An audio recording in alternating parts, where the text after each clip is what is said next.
Hi, everybody. Welcome here at FOFS. Welcome to a masterclass that is close and dear to our hearts because it's the power of setbacks. A masterclass that we do for the third time in a row.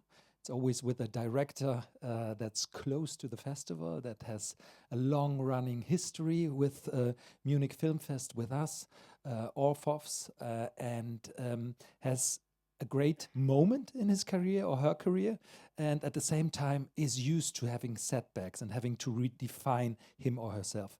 And it's a great pleasure to welcome a director who has produced and directed one of the most successful non-English speaking Netflix films of this year, Brick.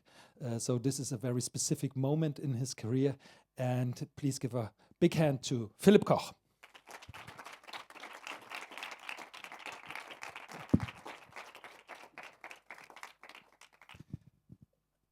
Thank you for taking the time. Thank you for coming by to your old film school, right? Thanks for having me, and thanks for showing up. Actually, of course, you haven't studied here in this on this specific site because this was previous to the film school coming here. I wanted to get back to a point in your history far beyond that, far earlier. When one looks at your films, you are always interested in humans, their psyche, their dark parts, or the dark parts of their psyche. And I always wondered, and we have often talked about patina through the years when you presented films with us, but I often wondered, what was your first moment of falling in love with cinema? A moment of shock, probably, I would say. So please tell us about your first encounter with cinema that became meaningful to you as a maker, that you wanted to be like or thrive to go in this direction. So there was a very clear moment for me in 1994 when I saw Pulp Fiction, actually. A movie that I obviously very, very much love. And yeah, that was for me the moment like when I was clear, okay, I want to become a movie director. And actually I was talking to my parents then, saying I want to be a cult movie director, which was doubly shocking for them because movies, oh my God, and then even difficult maybe movies was something that they were sort of a little bit skeptical at first, but then it sort of kind of, they got used to it the longer I made doing it. What age were you then in 94? I was 12. Okay, so this was an age-appropriate movie. Absolutely. Yeah, especially my mother was very lenient. My grandfather, who was actually, he was my spiritual mentor for movies because he had like this attic in his house, which was, I think he probably had around 5,000 VHS cassettes because he recorded everything. And this was sort of like a little shrine when I was I went into there and watched movies. And he actually showed his children Night of the Living Dead when they were 10 or something.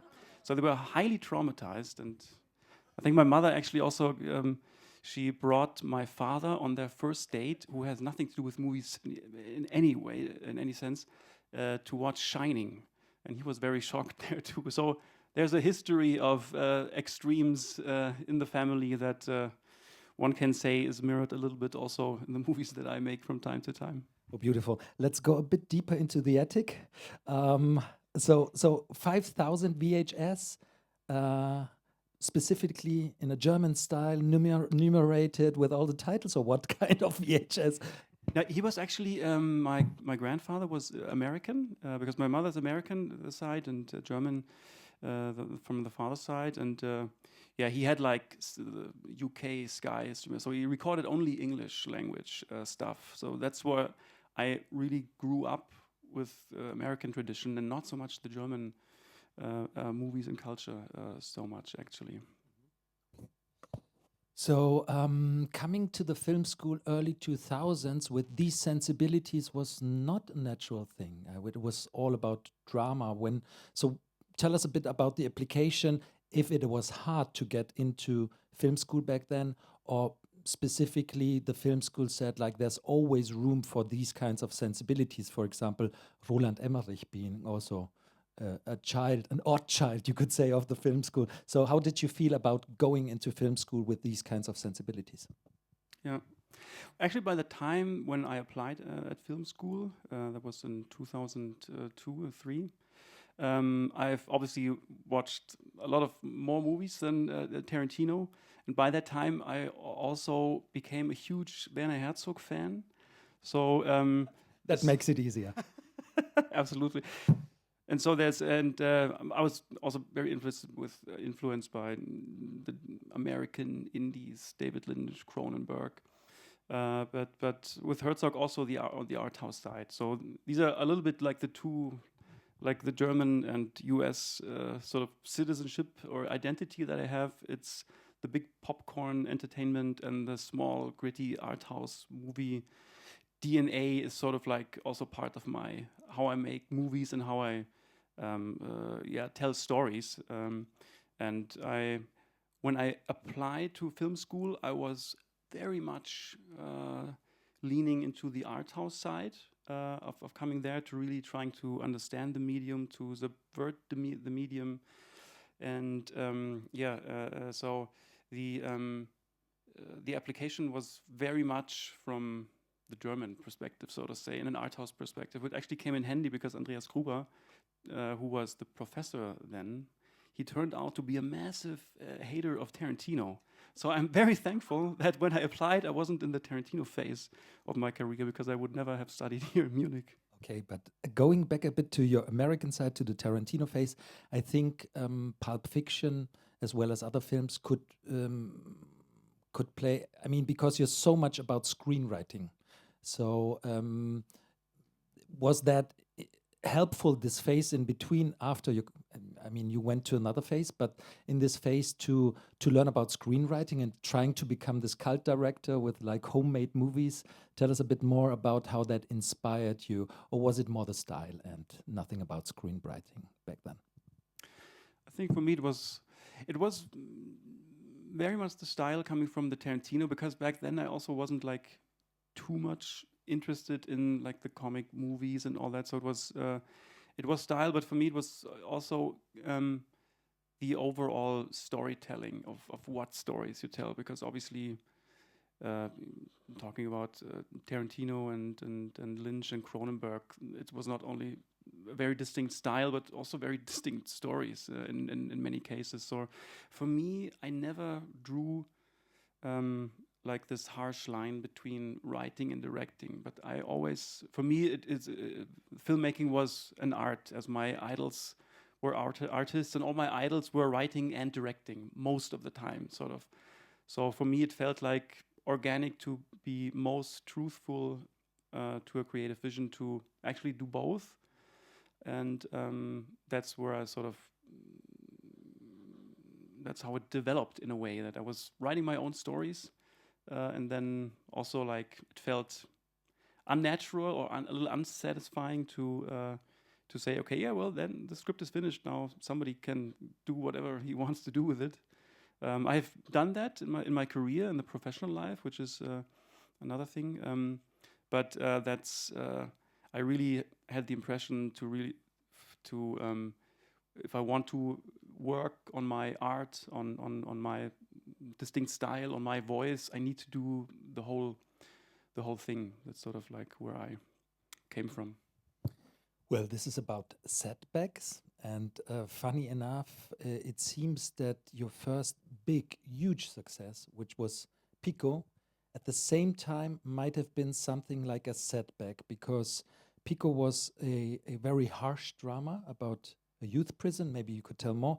It started at the Max Ophüls Prize Festival in Saarbrücken, went on to Cannes, was hailed as one of the debuts, if not that debut from Germany that year. And because it is so harsh, it kind of was difficult to find an audience, and broader audience in Germany, or be understood. That's how I perceive, looking back at this phase. We talked about it multiple times, how you perceived it, no? And this strange mixture of feelings that you had with this very peculiar, very special, beautiful film. Yeah, that's basically something that applies to every sort of movie or series that you make, because obviously success and also setbacks are there are different perspectives on it. Just like you say, PICCO was fortunate to be a very like a big hit on the critics wise and festivals and awards and all that, but it was a super massive flop in the cinema box office. I think 6,000 people saw it. And I mean, you always sort of like need a movie or a series to either it needs to be a critical artistic success or it needs a commercial success. If it's both, then it's the jackpot. If it's none of them, then it's quite bad. But if it's actually one of the two, you can sort of like, or at least I can say, okay, well, yeah, that worked in that regard. And some films, like for example, Brick, my most recent one, is insane hit worldwide on Netflix, but the critics, it's a obliteration. So it's sort of like I also had some where both were good, but probably PICCO and Brick sort of stand on two ends of a spectrum that were like okay, hailed from one side and totally neglected or hated by the other side. Yet I would say with PICCO you tried to reach both ends, because it was a gritty genre film that tried to reach audiences. That's how I recall it. I mean, very harsh, but a lot of great American cinema in that sense, as thrillers, are very harsh films. So would you say you played on your German sensibilities with PICCO? I think you married them already, both the American and the German sensibility, you could say. Yeah, I mean, obviously we wanted that this is also a commercial success, but we were a little naive in thinking that, of course, it will work. Actually, we were not that naive, because PICCO is a very harsh prison thriller in a youth prison that actually, it's based on true events. And one of them was where inmates tortured another one basically to death. And nobody sort of like talked about it. I wanted to tell the story as uncompromisingly as possible. And that we did. And it was actually immediately clear that this cannot be a huge commercial success.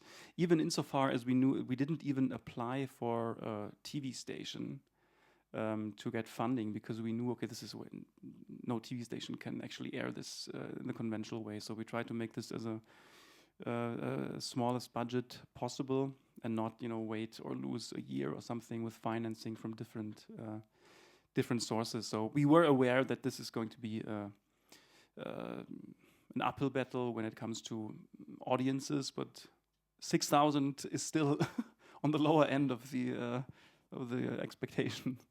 How many viewers did Brick have so far? It was 65 million or something. So there's the difference. So, but let's stay with PICCO for a moment, or stay at this specific phase in your life, 2010. Massive hit with the critics, as you said, internationally. And then what? So after the distribution with 6,000 spectators happened. Yeah. One thing that is important is that to succeed in the or to make it somewhat more easable, or way easier to succeed in the industry, is that the first movie that you make needs to be either a critical or a commercial hit to sort of continue work. I think this is the first movie is really important, and really try to focus everything on getting your best, most unique vision into that movie. So after that, I was sort of fortunate to get some offers for movies.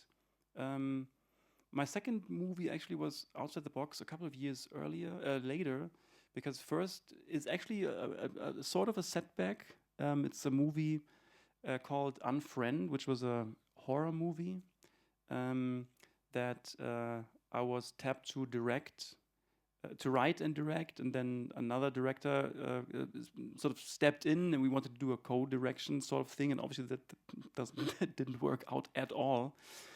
So I stepped down from that project, and also the movie really didn't end up didn't end up well. So that was sort of like the second experience after this movie was sort of really like a painful experience, because I was very naive and young and unexperienced in the genre, and was being put in a position of for a German horror movie, which is kind of special in its own sense. It was very high budget.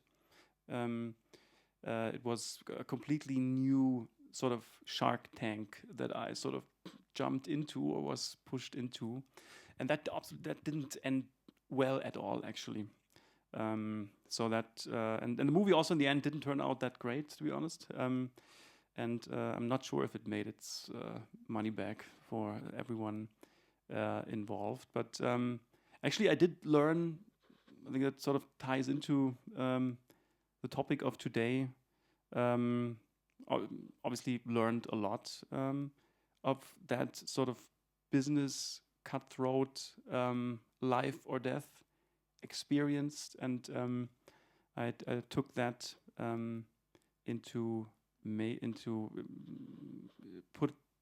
transformed it creatively into what then became the Outside the Box movie. And I actually forgot that I wrote a script before that called Operation Zucker, which was a TV movie about child trafficking, child prostitution, and that actually became a big hit in the television sphere. So that actually was the second sort of thing, but I didn't direct that. I only wrote that. So yeah, that's. But what you describe is a 5-year phase of kind of a bumpy road, right? And a lot of writing in it. Again, Yes, I mean, yeah. you let go of a script of yours, right? Or was this script for Operation Zucker commissioned directly? The sort of that was based on a treatment by another writer who stepped down, and I overtook that project and revamped it together with Gabriela Sperl, and then that movie came to pass. But that was sort of a little bit of a shorter stint in between.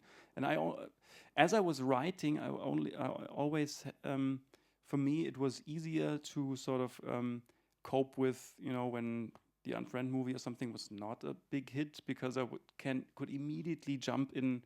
Okay, now I'm writing a new story, off to something new. When you're only a director, obviously you need to wait for production companies to get to you to ask you, and that obviously gets more difficult when you just made a film that didn't work. Obviously, the plus side is if you have made movies that have worked either critically or commercially, you sort of have proven yourself that you can actually, you know what you're doing. So that again stresses the importance that the first movie or the second they need to be successful in some regard. Right. So, if I understand you right, you don't suffer writer's block. Oh yes, I do. Yeah, but only after I go into version 7 of a script or treatment with many people. Some want this, some want that, and I sort of I don't want anything anymore. That's when it gets difficult for me to sort of continue. But I never encountered a writer's block on something that I was very passionate about, or where I had the feeling this is an uncompromising vision or story that I want to tell. But this is also something that you need to, as a writer, you need to hone your skills in school and get a routine. For example, in film school, before going into school, I took 1 hour before that to write a story for a movie, no matter what it is, but just write one page, 3 pages, and then go off, and then so I sort of open the creative mindset of just doing. And obviously 90% were crap, but actually 10% is something that I still kind of look back and say, hey, that actually was a good idea. Let's try to do something. How often per week did you do this? Or did you try to have a routine of every day? Yes, every day. Yeah. I tried. Obviously, there's some phases where it didn't work. Yeah, I sort of like made that sort of my routine as a writer to just take this 1 hour and write a story or anything. Hmm. And so, do you have a full drawer of quite accomplished treatments? Accomplished is a very, it's a different question, but treatment. Actually, it's sort of like 2 to 3 pages mostly. So it's really shorter movie versions. Also, most of them would be very art house movies right now. So, like I said, it's probably rather than 5% that sort of there is something that could be made into a movie nowadays. But the industry is what it is.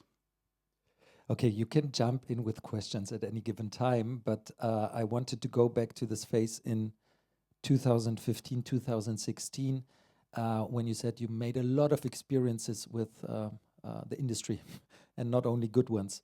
So, what did you learn about creative control, and what were your answers to what you perceived in terms of getting more creative control as a filmmaker? Um, well, obviously, the higher up in the industry you work, the sort of like the less control creatively you actually get, unless you are a super established art house director who has won the Palme d'Or and whatnot. I think then you can do like everything that you want. The bigger the budgets get, the bigger the projects, the more people will try to make this compatible with their audiences. To sort of, it's a business; they want to get their cash back. So there are a lot of people talking into the vision. For that's where the differences between the formats and mediums that you work with really come to pass. Like if you make a streamer movie, or if you make a cinema movie, if you do a low budget indie cinema movie or a big budget a cinema movie, that is really completely different levels of control. It's depending on what genre you do actually. Differences in what stories you can actually tell. So, yeah. Okay. For our international guests, there is a series on German television called Tatort every Sunday. It's technically a thriller. Somebody's murdered. Some policemen step into that and solve it. So that's but Tatort at the same time is the playground for playing with the genre, playing with every facet of drama. And strangely enough, this is the most popular of all things that is there on German television. Now, when I asked you about creative control, the interesting thing is you went into very formatted TV, doing 4 Tatorts in a row and really bending the genre. So I feel that within the format, you found your creative freedom. Is that right? Yeah, basically. Not entirely, but when I made these Tatorts that are like full feature-length movies, but in this murder mystery sort of sense with a specific set of investigators, and that's basically sort of what you can do. When I made those, this was a couple of years before the streaming revolution. And that meant in Germany, you couldn't do genre at all. But for the Tatort, which was such an established format in Germany, it was a playground to really, try out different genres. So I actually was able to tell a vampire horror movie by sneaking it like a Trojan horse into a Tatort, because it wouldn't have been possible to make a vampire horror movie in Germany, except for like 50,000 euros maybe, and on super, super micro budget indie level. I was very thankful back then. Another one was a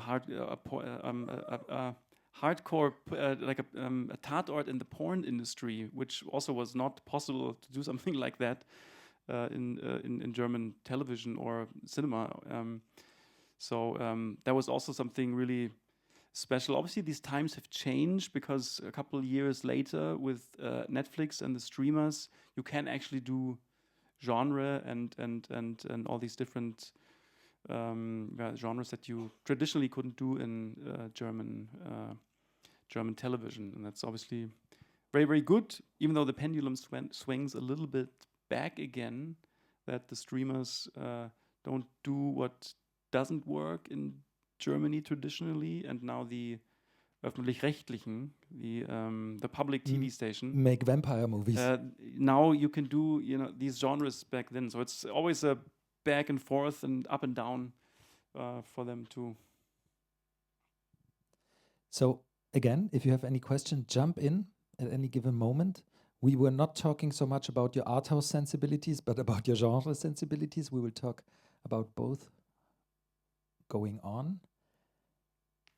Yes, please. Were you ever thinking about giving up? This industry is too impossible. Were you thinking about that? I think like this Unfriend movie where I was like super new, all alone. That was probably the lowest emotionally that I had, because it was also like in South Africa, and it was a very toxic environment with there. So that was very difficult for me, super unexperienced. But actually, I didn't stop. I didn't think of giving up entirely. I don't think that I actually ever did.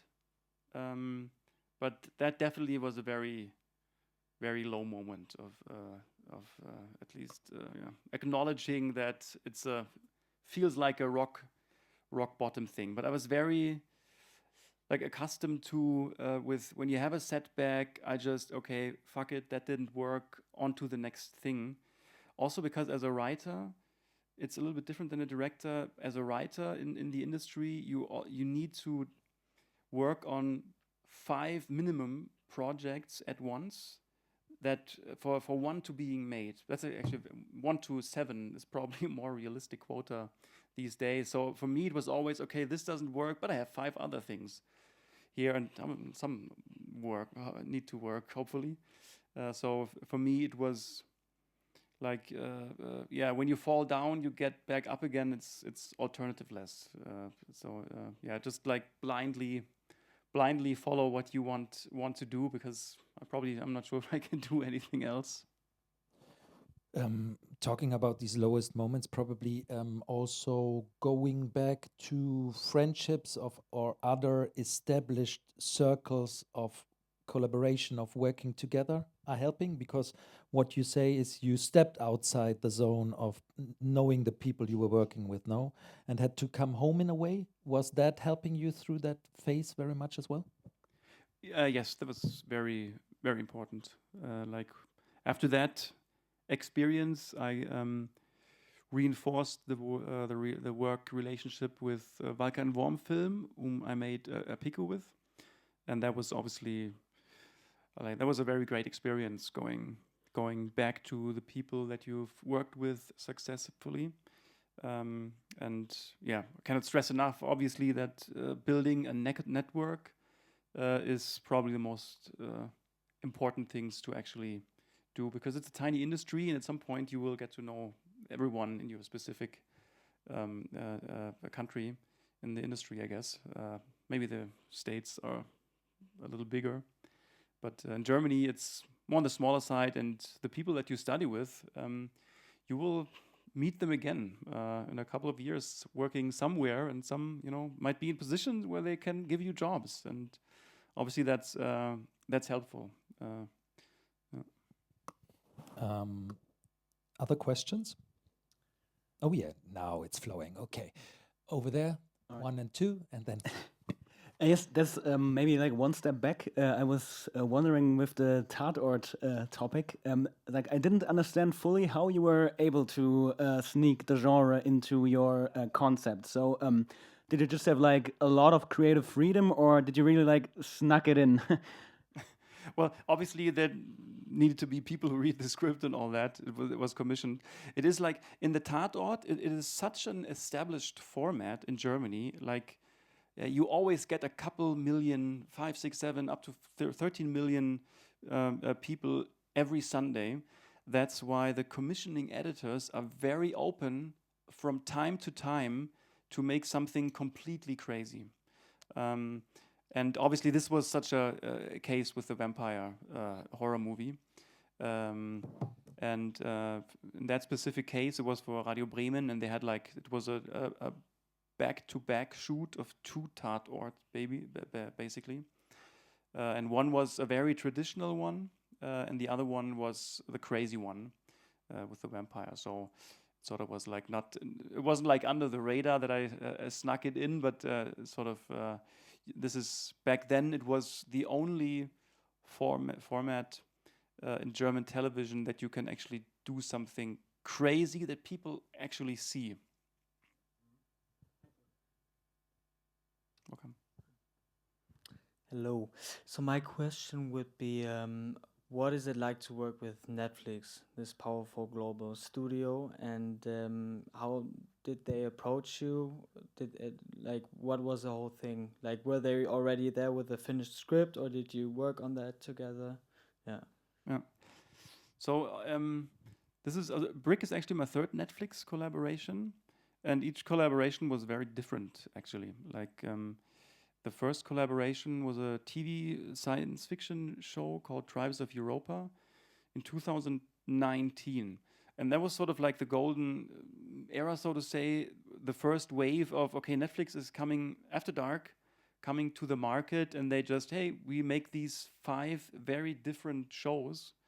And you can, the creators can just test out anything what they want. And that's how, for some reason, which is really miraculous, a dystopian science fiction show like that was able to being made. And the times have obviously changed a lot. They have actually changed during the production actually already, because Netflix has transitioned much more into a more mainstream and local for local strategy, which means that Netflix Germany is focusing only on content that can or will perform well in Germany, which limits or narrows the genres that you can actually make with them quite a lot. So that's what we knew when we made Brick there. And for Brick actually was a little bit also different, because with the production company we developed this movie for the script for an English language theatrical genre movie first, and we're quite far actually already in soft prep with scoutings and first castings. And then the SAG strikes came, the actor strikes in the US, and it was basically clear, okay, we need to push this project at least 1 year. And so we thought of different solutions and what to do, and Netflix Germany got their hands on the script, and they loved it and said, okay, can you shoot this in 3 months as a German language project for Netflix, which we then made. But it was also clear that a movie for theatrical is way different than a movie that you do for Netflix, especially if you make it for Netflix Germany. So also creatively, in a very quick time, the movie had to undergo creative also change to be successful on the platform. Obviously, by that, because it was the 3rd time working with them, we already knew sort of like how to make it successful on the platform, and we applied sort of our experience that we all had with the platform. And when you say working with them, it's these days it's actually pretty clear that Netflix is comparable to the big studios in the USA, which when they do, for example, all the Marvel movies, when you want to make an art house movie, you don't go to the DC and want apply for the next Batman movie. That doesn't actually, for Joker it did work, but that's a different story. But you don't do that. It's not sort of compatible. Like, they won't commission it if you would apply for an art house movie. And if you sort of like can sneak an art house movie in post-production, it will not become the art house movie that you envisioned. It will be much different. So that is also something to be aware of. Like Netflix, it differs from region to region. Like I also can only talk about Netflix Germany, because they aren't interested in horror movies, for example, because German horror movies do not do well in Germany at all. It doesn't work. That's why they don't commission it. This is completely different for the US market, for example. You can absolutely do horror movies there. It's very localized, but you need to. It's sort of like you, as a creative, as a director, as a writer, even as a producer, you are basically like a service production. In the end, they have the final saying basically over everything. You can pick your fights here and there if they come. If you're lucky enough, everyone wants the same, then you don't have any problems. But that's sort of like the expectation level in working for Netflix is definitely that this is a big studio movie. You don't go in and make a Superman movie and try to do everything different. Additional question, and then your question: what kind of changes? Can you be more specific? It mostly comes down. Obviously, like you need to be. Violence is difficult. Blood is difficult. For me, as it's coming from the art house side, length and pacing is very. You cannot take your time. If you breathe, the people doze off, which is very. I mean, I'm sort of like more on the slower side, so I love long sequences and all that, but that's not possible if you do a Netflix movie. And it's especially. I mean, it's basically, it works like a social media company. Like if some of you are aware with content creation for Reels or something, the first 3 seconds is when it's decided whether the people swipe and skip or not. And for Netflix, it's the first 5 minutes. And so everything that the movie or probably the show also can deliver needs to be squeezed in the first 5 to 10 minutes, no matter what sort of like how it ends up quality-wise. It just everything needs to be in there, obviously, and that's sort of, it's completely different in the cinema where you can the ending needs to be like a massive explosion that leaves you emotionally supercharged, and in the streaming world, the first 5 minutes need to leave you emotionally supercharged to actually stick around, because it's crazy how fast the people click away. There was a question over there. That was the question? Okay, all right. Behind there. I would have a brief question for you as you're talking about your experience from the past, I think like 15, maybe 20 years of filmmaking, the way when you started breaking into the industry, obviously the industry itself looked very differently than it's today. And I mean, today's media landscape is defined by a huge competition for attention. It's defined by such a fast pace of transformation with new platforms constantly, with new filmmakers with new ideas, and there's such a vast diversity of opportunities, but also risks. And obviously there's many people telling great stories, but I guess maybe that's also relevant for everybody here as emerging filmmakers. Is there one piece of advice for this super fragmented industry that we are looking at right now in 2025 for an emerging filmmaker, for an ambitious storyteller? How do we get clarity? How do we even start structuring ourselves to eventually become successful and be able to work on established projects like you're working on? Because I believe for many emerging filmmakers, the landscape right now looks very confusing. And is there maybe one piece of advice that you can share for someone starting off in 2025? Yeah, you're totally right. I think it's probably the most confusing times that the industry has ever had, maybe. And obviously this ties in not only in the post-streaming boom or still sort of like going on, but also crashed sort of situation, but obviously also with artificial intelligence and how that is shaping the media landscape. I think, and obviously nobody knows 100% where it will actually go, but for me, it's very, very clear that whatever happens, you need to hone your distinct voice as a storyteller. What is your style? What makes you yourself a brand? That actually has been important since forever, but it's actually not being taught in film schools. In film schools, or at least like when I went there, you learn the basics, the technicals of filmmaking, from dramaturgy to actually making a movie, like how to stage a scene. And that is, just the alphabet of the tools that you use to actually create your own voice.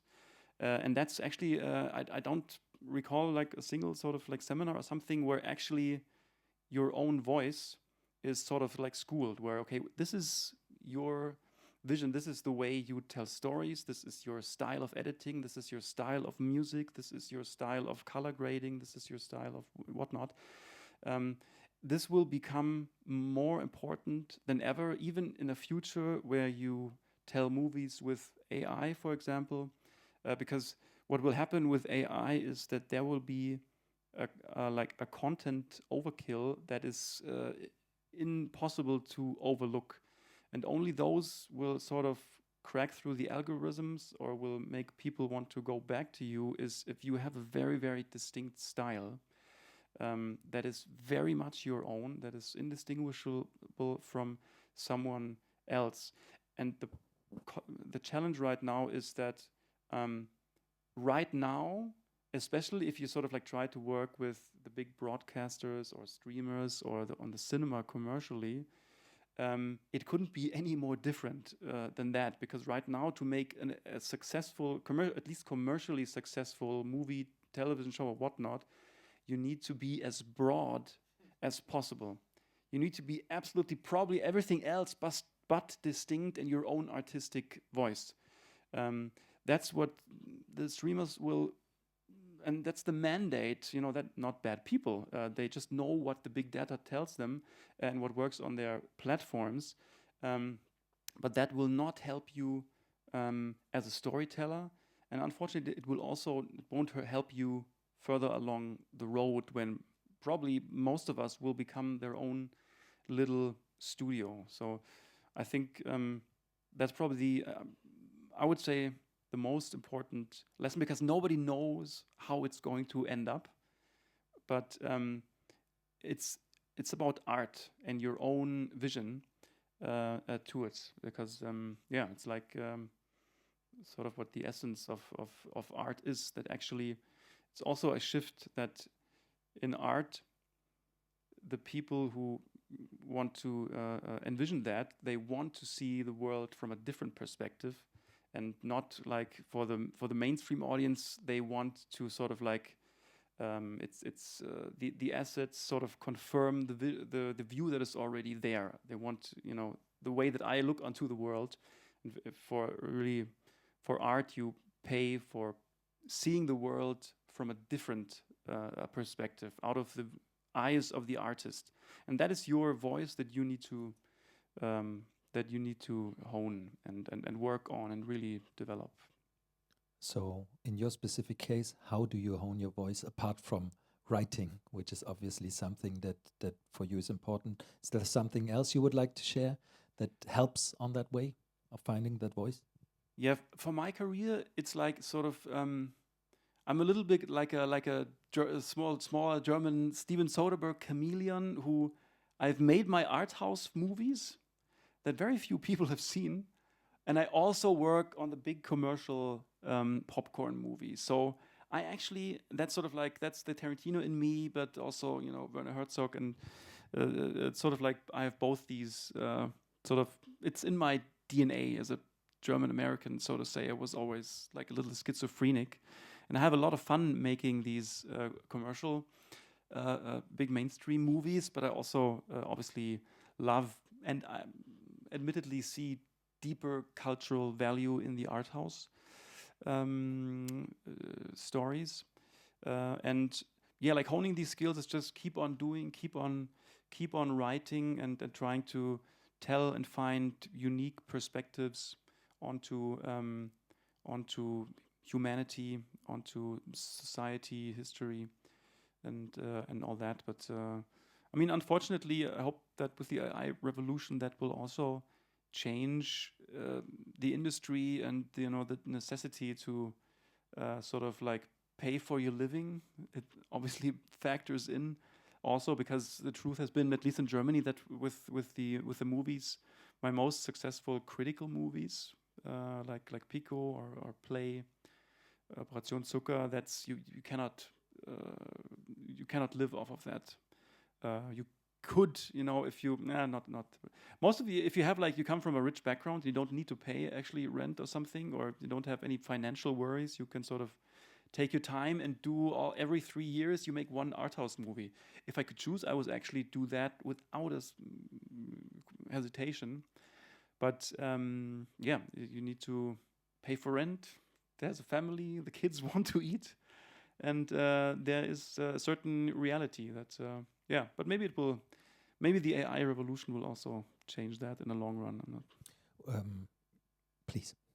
So I think this goes back to your specific telling about Brick, and that there were a lot of changes. So you kind of gave it out of hand, while at the same time having the possibility of doing a multi-million euro movie, really multi-million. So how hurtful was that, losing that creative control, or was that something you knew and at the same time you got something else probably out of it?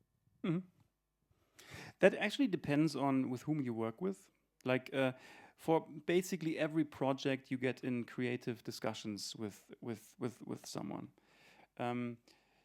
Prior to, and obviously in that needs a little bit of context, because the work ethic in the United States and in Germany are actually vastly different when it comes to sort of how movies are being made, because in the States it's they have a much higher and fire policy.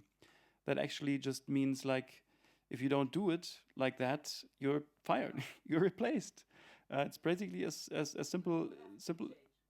You sort of, it's sort of like, I mean, there's a proverb: pick your battles, and you need to navigate that endeavor in a way that you try to pinpoint what are the battles that are most important to me, what are the battles that are impossible to be won, because those are the die on a hill sort of things that will either will get you fired, or the movie will not get made or something. And that's very complex. In Germany, it's actually a little bit different. Like in Germany, I for Play, for example, I remember yelling at with creatively in a sort of like positive way. It doesn't sound positive at all, I know, but it was like a passionate debate on what everyone thinks is right for the movie. And obviously, if you're not afraid of being fired, you work differently. A lot of people abuse that. That's also obviously a very negative sort of thing. But the counter side is that you don't get into arguments at all, and it doesn't sort of improve the creative quality, or let's say the artistic quality, because commercially it is what it is. It's a juggernaut, and obviously the success is always right. A questionable dictum, but is what it is. So those were sort of like the two extremes. Like on the one, for one partner, you cannot go into a passionate fight because that's sort of like that's not welcome, and you will be immediately replaced if you say one wrong word. On the other side, where you was a little bit, obviously it also was like 2019, then the world has changed massively since then. Probably it's still probably it's not even possible anymore to really get into such passionate but always respectful sort of discussions on what everyone thinks is best for the movie. In that case, it's sort of like played out, but it was always respectful. There were several cases of where that sort of like went into a negative direction of abuse of power and like just outright disrespectful behavior. But that's not something that I was never engaged in. But it was sort of like you had the impression that out of friction, something actually like a synthesis, something better comes out of it. You know, when two people argue and there's friction, and actually both people say, okay, yeah, it's actually interesting. Both give concessions, both and sort of this, which I personally find like, or that's how the culture I grew up in. Let's put it this way, and where how I was trained that also good stuff happens, that you have to, you know, fight for your vision, and it still is. It's also in the US like that. You know, you still have to fight for a vision. It's just the mode is a little bit different. That's a specific question to your Netflix production, and that's kind of a two-parter. I was just wondering, speaking of the changes to your original script, maybe from the side of Netflix or the people you've dealt with during the production, was there like can you give like an example for a change that made the final movie better, and maybe also one that made it worse, in your opinion? Let's do the worst parts first. I need to think. I mean, obviously there was a lot of, let's put it this way, because in some cases it's not only like a better or worse thing, it's more of like a different sort of thing. And obviously for me, I mean, for those of you who have seen the movie, the theatrical version would have been much more of a claustrophobic horror escape room sort of thriller. And the Netflix version is much more a quick-paced, fun, with a lot of comic relief sort of escape room thriller that sort of where we cannot go into, you know, in the depths of either characters or mystery, being, you know, oblique, ambivalent about certain elements, or, you know, for example, the frequency of editing to be my movie. The cinema movie would have been slower and more creeping under your skin to really sort of make a point of the whole existential crisis of being locked in more. And obviously with Netflix, you need to have a high pace, a high momentum, get the story going. So that was definitely a thing that for me it made it a little bit worse. But the reality is, this approach would have not worked on the streamer. It would have made millions and millions and millions less views, and would have been a flop. So is it really for worse? Probably, I don't know. It depends on how you look at it, from what angle. It is a format question. If you work for Netflix, if you want to be successful there, you need to sort of understand the mechanisms to be and then see how it actually plays out. And then the positive. Let me think about the positives. I mean, quintessentially, the movie or the story in itself is pretty much the same. We have in the ending a little bit more of explanation that the theatrical version would have been, which also was a way better decision for the streamer. But the special effects are much better in a streaming movie because the budget was twice as big. Let me think a little bit more about that with the next question. I might come back to it. What the second part would be. Okay, I'll be brief. So I'm trying to combine a couple of points you made throughout this conversation. One of them was that going to film school sort of gives you the alphabet of how to approach film in general.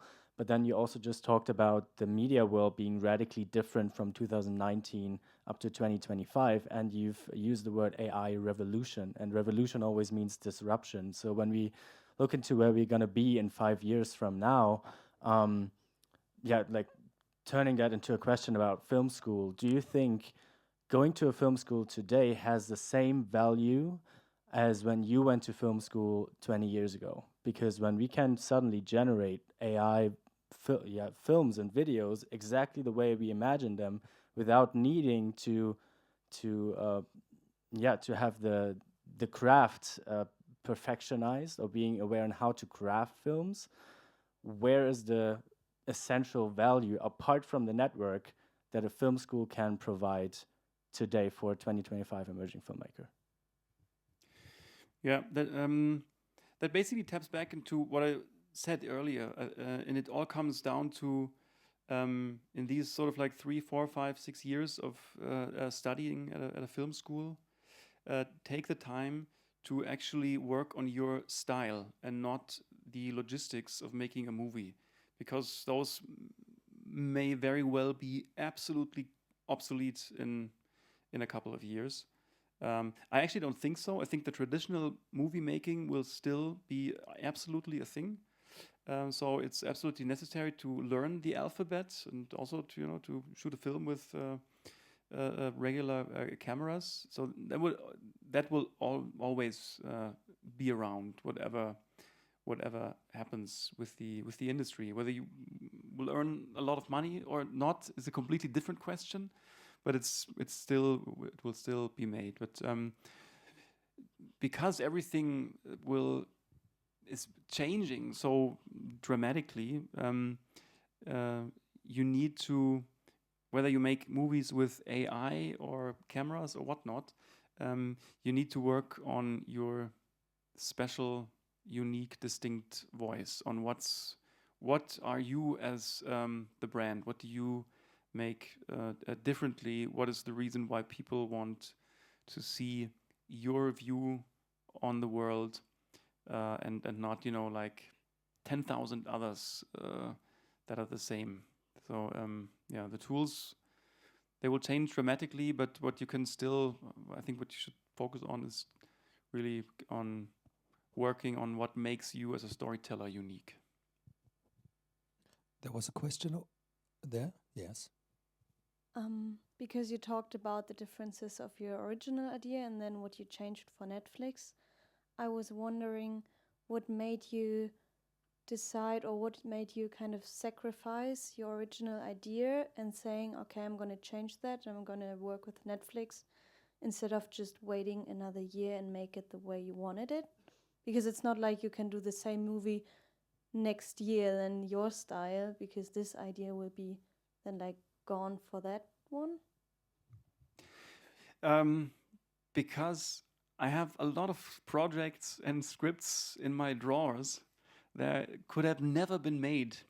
And it's, once a project loses a lot of traction, the chances are that the movie isn't going to be made at all. Like when a movie is going to be pushed for at least a year, the chances are not zero that the movie is going to be not made at all. So there was definitely a risk of, okay, let's make the movie for Netflix, or it may not be told in any case, because obviously this movie also sort of like played on the whole COVID lockdown, being locked in your own comfort zone of the apartment that you are in. And when the movie came out, it was still like sort of in the heads, in the viewers, to sort of connect to such a feeling. And in 5 or 10 years later, that might not be the case. But it's a very, if you can afford to actually do that, to wait a year and not compromise your vision, if you're able to afford that, if all your partners are able to afford that, then of course I can just say you need to do that. I would definitely also have done that, but obviously there are existential questions also. And at some point, once you're an established sort of artist or storyteller, you can say, okay, maybe this is not my creatively or artistically my best work. I still have these other movies who are, and I can fall back. If you are in the situation that this is going to be your first movie, and you are going into a situation where you are pretty sure you're going to compromise your vision for that, I would really fight not to do that, because creative, like Brick, for example, as an artist, didn't bring me that much. Obviously, it was a massive commercial success, and that opens a whole lot of doors. But those doors are not like people who want to do the next PICCO with me. And it does something with your career. For me, it's like probably the 10th or more sort of movie that I made. So it's not like not that everything depends on this one thing.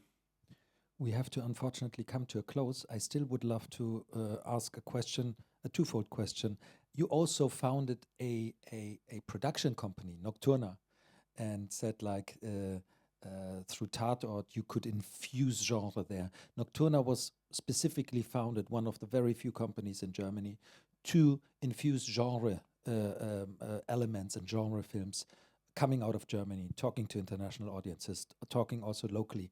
So twofold, will you push Nocturna more in terms of wanting to do more genre work, or is your PICCO side getting traction again? What's the future? What does the future hold for you? Or will you use your production shingle to have a new art house film coming out? Under the Nocturna banner, we are focusing on genre movies and shows, but very on the elevated side of genre, because that's like, for example, like horror is one of the few genres where you can actually make a massive art house movie that is also as insanely commercial. It's maybe the only genre where art house and commercial are so close together. That's where I don't draw like a big distinction. As a director, I'm focusing more on an art house project and for the production company, we're pushing German genre entertainment for global audiences, and definitely also some art house horror movies are also in the slate. So it's not a complete either or. So maybe outside in the lobby you will share more about your new ideas. I would like to thank you for being here with us. Philip Koch. Thank you.